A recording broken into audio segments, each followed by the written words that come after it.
sa kapangyarihan. Nalungkot ba kayo na umamin si Garma? Hindi ko pa po alam yung sinasabi niyong umamin. Ano po yung inamin? Kasi pag yung tanong nyo parang negative di ba? Kung umamin siya na may war on drugs, ano po malungkot doon? Totoo namang may war on drugs. Ito po kasi, no, main, Ma'am Uy, Ma'am Main. Ano po yung inamin? Na may relasyon sila ni Tatay Digong. Yung kasi yung sinagot ni Tatay Digong noong nakaraan Paki-specify po kung ano yung inamin tsaka ako magre-react.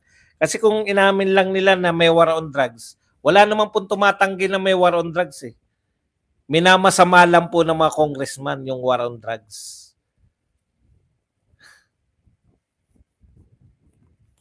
May rewards daw na binibigay. Bakit po wala? Yan po yung confidential fund. Ang meaning po ng confidential fund, reward. Diyan po gagamitin yan, reward. Di po ba? Pag may confidential fund, magbibigay ng reward. Specify yung specific po yun Parang ganito po kasi ang nangyayari, no? Teka lang po Parang ganito po kasi yung nangyayari, no? Meron pong mga naaayon sa batas. Pag ininterpret na ng kakaiba, talagang talagang parang ansama-sama na. 10,000 pesos per ulo pag pinatay. Ano masasabi ko diyan? Ganito po ang masasabi ko diyan. Marian Uy. Una, hindi ako si PRRD. Pero kung ako si PRRD, ano ba sinasabi ni PRRD madalas? Kahit sa impyerno pa yan, susundan ko. Kung droga ka, papatayin kita. Ano po yung kakaiba dun? Ito na po, sinasabi ko na po. Ano po kakaiba dun? Sa sinasabi ngayon at sinasabi ni Tatay Digong. Umpisan pa natin sa simula, nangangampanya pa lang. Nangangampanya pa lang Hindi ako legalistic Wala akong kontak kay Tatay Digong, hindi pa kami nagkakausap niyan. Nangangampanya pa lang. Nangangampanya pa lang. Pag ako nanalo, papatayin ko kayo. Ano sabi ng mga adik at mga tulak? Samantalahin na natin. Pag upo ni Duterte, yari tayo lahat. Alam na nila magaganap. Hindi yan nakukuha sa biglaan. Ngayon, eto na po, no? Total, gusto nyo dyan pumunta. Ang tanong ko, pinalalabas nyo ngayon, maganda na ebidensya, di ba? Meron na malakas na ebidensya. Nariyan na kung sino man ang mga umaamin. Bakit hindi nyo sampahan si Tatay Digong sa local court sa Pilipinas? Local court sa Pilipinas. Bakit hindi sinasampahan? Kasi naka-ICC. Ayaw nila sa local court. Gusto nila sa ICC. Sampahan nyo na magkaalaman na. Matagal na namin sinasabi. Sampahan na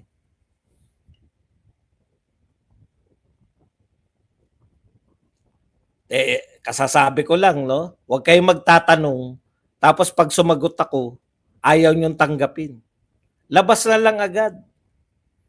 Nagtatanong kayo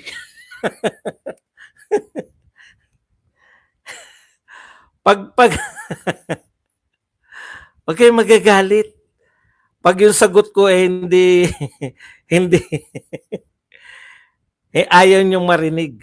Hindi po nilihim yan ni Tatay Digong, paulit-ulit yan. At ako naniniwala ko sa sinasabi ni Tatay Digong. Kaya nga effective yung war on drugs Isa na naman pong nagtanong ang nagalit nang sumagot si Badong. Hindi ako makikipag-utuan sa inyo. Sinabi yan ni Tatay Digong, i-play nyo lang. O di, sampahan nyo na ng kaso. Tapos. Ano ba naman sa akin yan?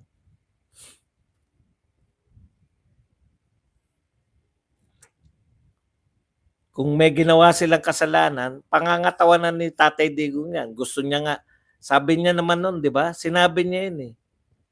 Nailalaban ko yan. Mailigtas lang ang Pilipinas.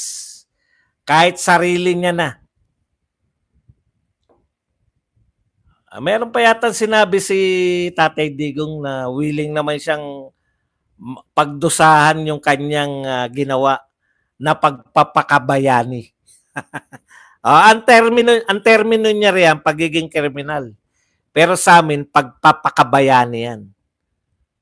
Sa tingin nyo ba hindi pumatay ng tao si Andres Bonifacio? Bayani natin ngayon. Si Lapu-Lapu ba? Di ba? Minsan po sa panahon, magkaiba naman po yung pagiging kriminal at pagiging bayani.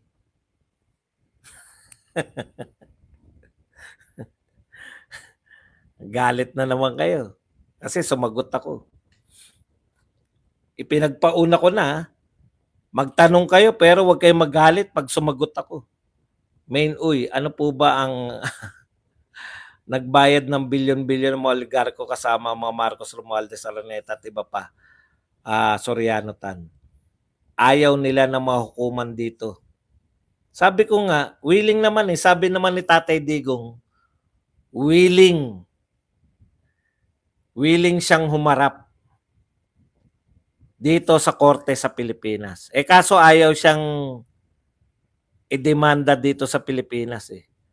Timing ka nagtanong ng sinagot, nakipagtalo pa, nahahawa na sa Congress.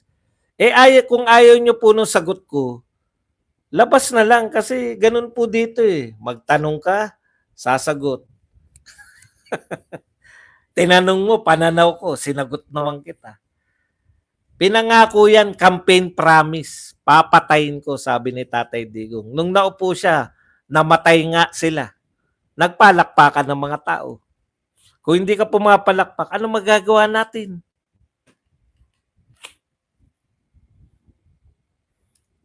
Dito kasi totohanan dito ang mga salitaan dito. Yung paniniwala namin kay Tatay Digong, hindi lang po doon sa nagpapakyut ka. Naniniwala talaga kami na tumahimik nung panahon ni Tatay Digong dahil marunong siya makipag-usap sa kriminal. Yung kriminal po, katulad ng sinabi ni Richard Gomez, hindi po yan nadadaan sa pakiusapan. Si Tatay Digong marunong makipag-usap. Hindi ko po kaya yun. No? Kung ako po personal, kung ako ba yung gagawa nun, hindi ko kaya yun. Una, walang matatakot sa akin. Vlogger ka lang, tatakotin mo kami. Pero si Tatay Digong na may experience na, kaya nga meron Davao model na pinag-uusapan, di ba? May experience na dyan, katatakutan kasi nagawa nila sa Davao eh. Wala tayong magagawa kung doon nga po bumilib yung mga tao. Ngayon binabaliktad na kasi ngayon eh. Binabaliktad na ngayon, di ba? Ang pagbaliktad ngayon. Ngayon, kung yung mga tao, ang pinatay nila para makakuha ng reward, halimbawa, kung totoo yung reward, hindi ko sinasabing totoo yan, no? Pero yung sinasabi nyo, kung may reward system at pumatay ng mga civilian, dahil doon sa reward, talaga, dapat talagang hulihin yun. Hindi naman pala droga yung pakay nun, reward lang. Sana ma-ICC si Digong. Matagal na pong in-ICC, Babylin. Ang problema, hindi naman makaporma ICC. Di ba, akala ko ba darating na, Babylin? Asa na? Tagal nyo na kaming pinag-iintay. Asa na? Boss Bats, dumami na subscriber mo at nanonood sa'yo. Nanonood kasi si Marcoleta sa akin. Headline bukas ng mga bayarang media, PBBM nabudol ni BP Sara. Tsaka, tsako sa inyo, itatago nila yung sinabi ni Richard Gomez. Panay yung kay Kerwin Espinosa lang. Ngayon na lang eh. Wala pa ako nakikitang sinabi si Richard Gomez eh. Nakita ko lang kay Bisdak eh. Wow, okay to ah. Pinakinggan ko nga si Richard. Okay ah. Sa wakas, meron din nagsalita na maganda sa war on drugs na dating mayor. Kasi experience nila yan eh.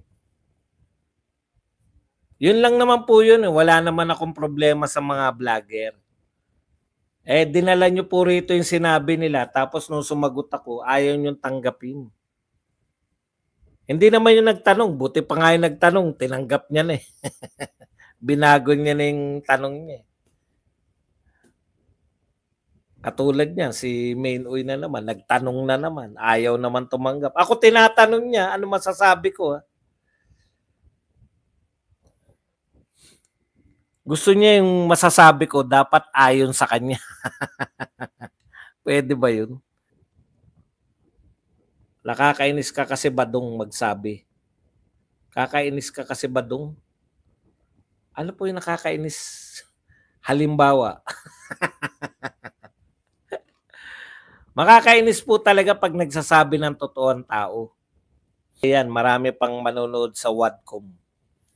Kaya dati pa yun, kinakampanya na niya ang war on drugs. Wadcom nagsasayang lang ng pera, akala nila natutuwa ang mga tao sa kanila. Hindi, nililibang lang nila sarili nila. Okay po sinasabi mo. Ayan. Mukhang kumasa na si Daki Del Rosario. Quadcom warning ng warning kay General Marcos, nahuhubaran kasi sila. Boss, sa tingin mo pag maraming nanalo sa panig ng mga Duterte, may magtatangka pa kaya manira sa mga Duterte after election? Maglilinyahan na yan. Alam nyo, manalo lang sa atin, 7-5. Yung lumamang, kahit nga 6-6 lang eh. Pero malakas po yung ano natin. Malakas tong mga kandidato natin. Ang problema nila sa kampo ni Marcos, yun yung singil ng tao eh. Eh alam nyo na pala si Marcos yan eh. Hindi ba kayo makaintindi? Tagal nyo ng senador, wala kayong nakikitang mali sa ginagawa ni Marcos.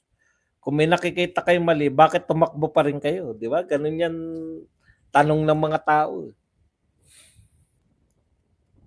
Boss, bumaliktad na si Garma. Eh ano naman, kung bumaliktad, disampahan nila ng kaso si Tatay Digong, wala namang problema ron. Ang problema ayaw nilang sampahan dahil masisira yung kaso sa ICC.